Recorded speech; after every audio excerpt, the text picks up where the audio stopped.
this is pure concrete, track by track, and breaking it down for you. So track number 2 is content creator, which we've already kind of mentioned, starts seamlessly from the first track, unclosed bracket, right into content creator. Do you remember much about us initially writing it, or where the initial riff came from? I think this is the only song that we've ever done that actually came from a rehearsal room. Yeah, we were in the studio, right? Yeah, because I think that like most of the stuff has been kind of built from home demos and sort of like home studio stuff. But that's one of the few times that I remember that, like, literally just in the rehearsal room rehearsing for a gig, and there was like a break between stuff, and we're just kind of mucking about with like riffs and the synth and stuff, and we both kind of just went, oh yeah, it's quite good. And I don't know if I remember you put down a vocal straight away, but certainly there was that kind of feeling that both of us kind of went, oh, we should remember how this goes. I think maybe we recorded it on your phone or something like that, just to have a notice of it. But yeah, I remember you just kind of having one hand playing the synth part and then another hand kind of hitting the drum machine, and I was like, this seems unsustainable as a thing. But it was very cool. It was an absolute nightmare to play, especially for somebody who is not a drummer. It was it was kind of tricky, but it gave you the kind of essence of what that kind of thing was going to be. This kind of like harsh electronic drum sounds and stuff. Yeah, and it was definitely, it felt like, you know, the electronic stuff we'd played with a bit on the first album, Experience Essential. There's a few tracks there that you would say are quite electronic-y tracks. Yeah. But this felt like just the synth sound just felt more rounded, or more, I don't know, I suppose I'd say more vintage sounding, but I don't know if that's a good thing or a bad thing, but it conjured up a certain kind of futurism for me, and I was like, oh, that's already influencing the concept of where the lyrics are going to go, because it's given me this kind of feeling of some kind of future that it could be dystopian, or perhaps the future we're living in just now. Do you know what I mean? Yeah, I actually remember this being about one of the easiest ones to write. Like, the whole thing was, I think once we decided that was the riff and that was going to be the song, the whole thing just kind of made sense, like, really, really quickly. Yeah. Like, all the chord changes, all the notes, everything about it was just like probably the one that came together quickest in the album, I think. Yeah, definitely. And it was, I feel like all the decisions that were made to build it up, in terms of, oh, let's put in this second riff, let's put in this guitar track, let's put in this backing vocal. Like, if you stripped all that back, you'd still have the tune. Like, the song would still be there and it'd still be like pretty amazing. Yeah. But it was like, because we already had that as a base, and we started kind of adding the other stuff onto it, and it just got better and better with each little tweak that we made. Yeah, I think it's actually one of those things. I think when we took it to the studio to mix, and it was Jamie Savage at Kev 19 who was doing all our mixing.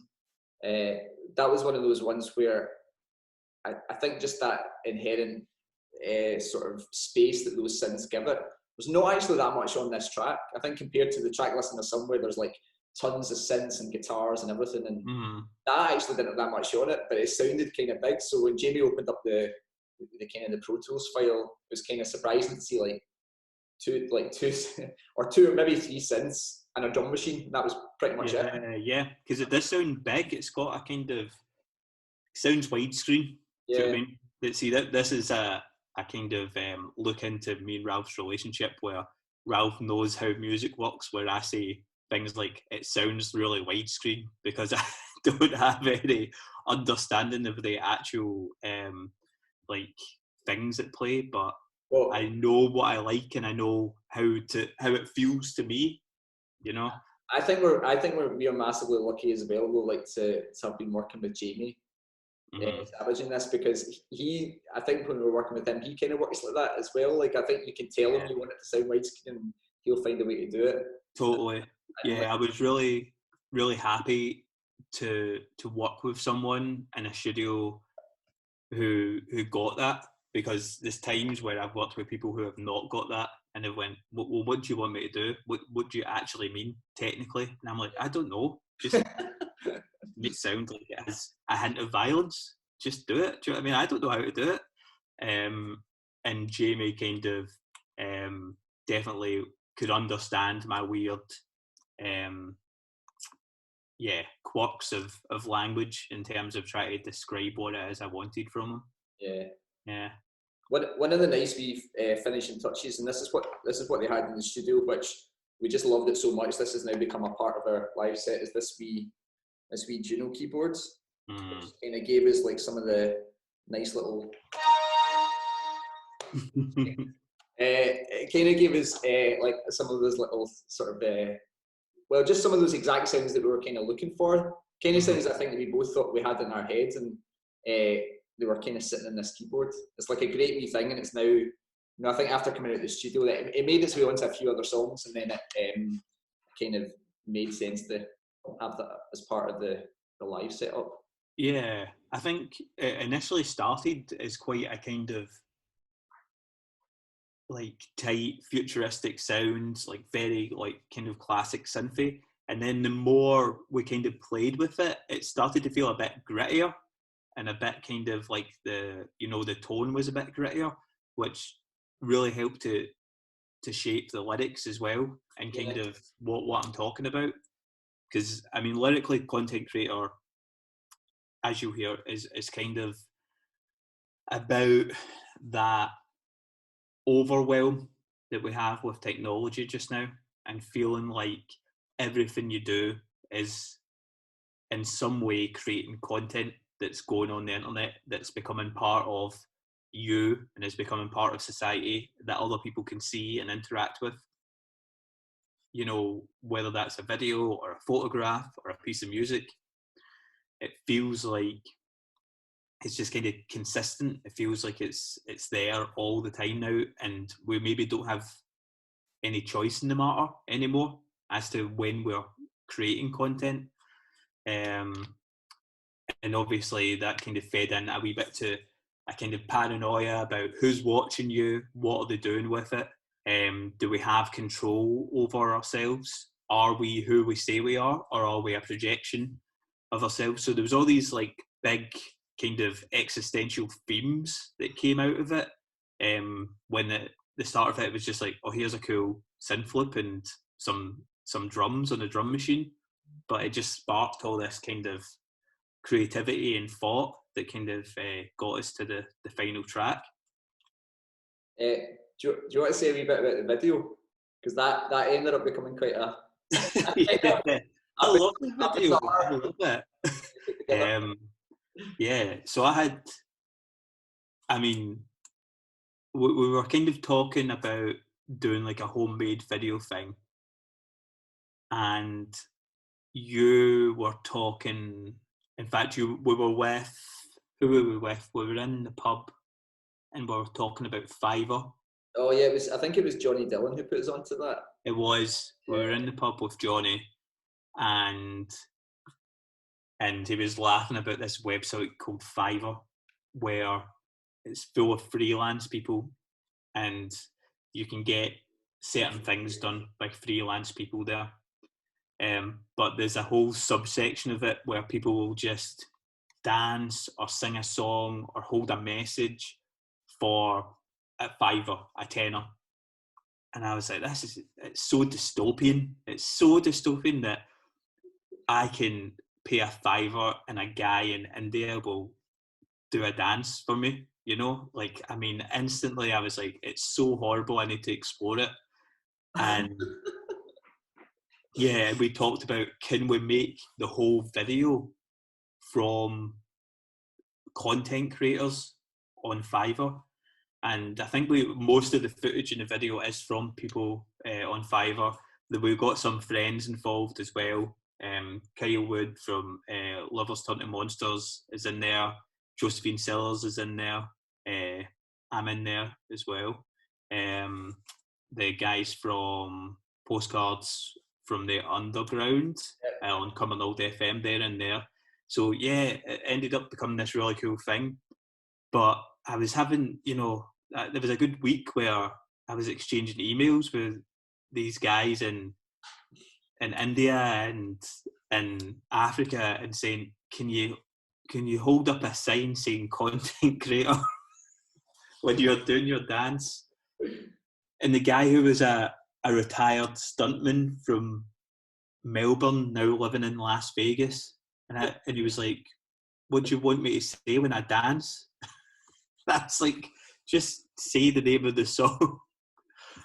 So I ended up with all this fucking bizarre footage of all these weird people, and we edited it together, and then we came up with a video. So yeah, I think if you're watching the YouTube version of this, we could probably add the video in here, right? Let's do that. Yeah, let's do that. Yeah. So yeah, here's the video for Content Creator. C-O-N-N-T-E-E-N-N-T-E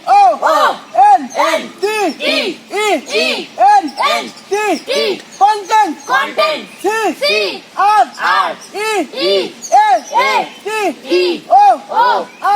Creator Content Creator Content Creator Content Creator Content Creator Content Creator Content Creator.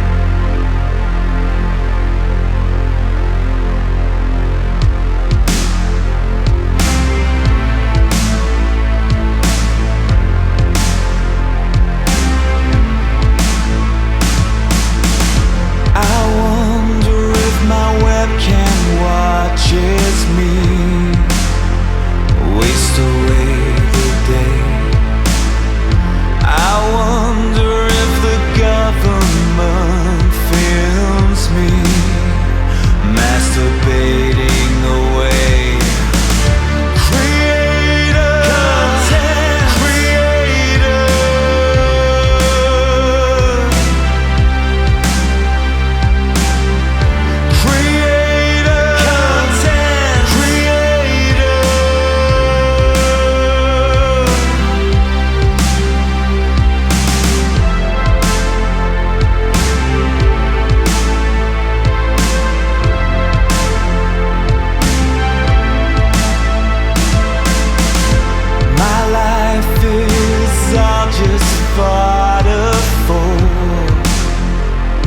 Somebody's gag reel.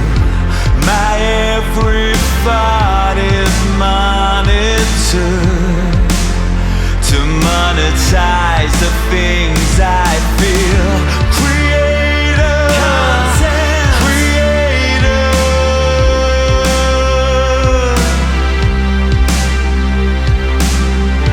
Creator, content creator.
content creator.